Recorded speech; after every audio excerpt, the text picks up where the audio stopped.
Superdark is a hidden role game about stealthily influencing politicians with money. Here's how to get started in under 5 minutes. At the beginning, everyone gets a role, citizen or super PAC. The citizens outnumber the super PACs, but citizens don't know who their teammates are. Basic gameplay goes like this. Each round, everyone draws 2 cards from the bank and discusses strategy as a group. Then, each person makes a donation to a candidate by placing 1 money card and 1 party card face down. Everyone's donations are revealed simultaneously and recorded on the board.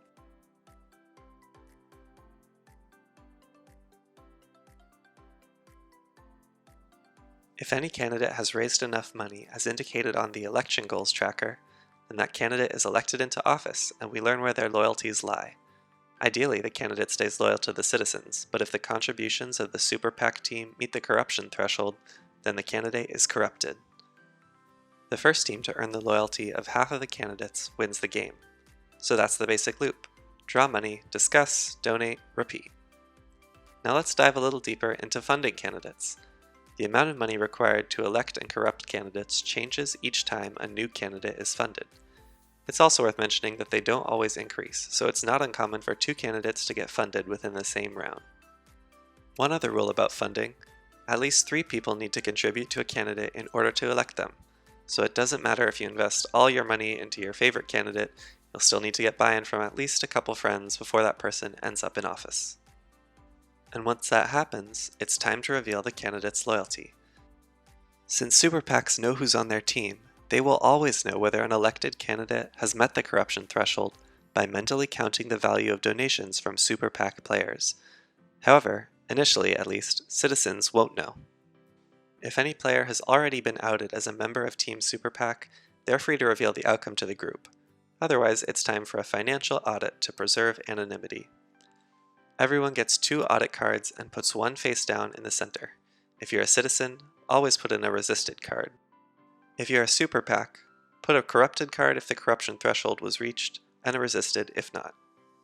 After the reveal, remember to enact that candidate's signature policy. The effects range from the more innocuous, redo the same turn order next turn, to the more extreme, next corruption threshold is lowered by 1, so be sure to get familiar with each candidate's policy in order to maximize the impact of your donations.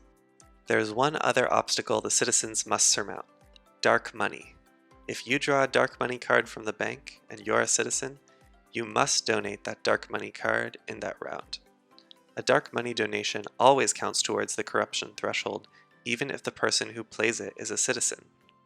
If, however, you draw a dark money card as a member of Team Super PAC, you are not obligated to play it immediately.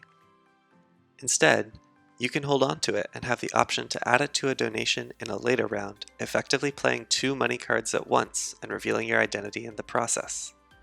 To do this, wait until everyone has a face-down donation as usual. Then, before they're all flipped over, play your dark money card as well. Once the round is over and everyone has recovered from the sting of betrayal, move the first player token clockwise.